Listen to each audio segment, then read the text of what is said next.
parti mana parti pilihan orang Melayu pada hari ini? PH, BN ataupun PN? Datuk Seri rasa. Dari segi kedudukan orang Melayu, I think majority are with us. You still think masih with us.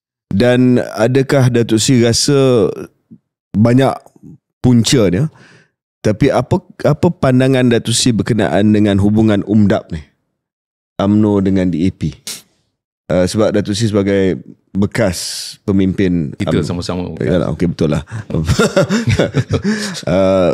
Adakah itu antara still masalah dan still benda yang PN tengah jual? Tengok UMDAP ni, orang Melayu masih lagi tak boleh terima DAP dalam UMDAP.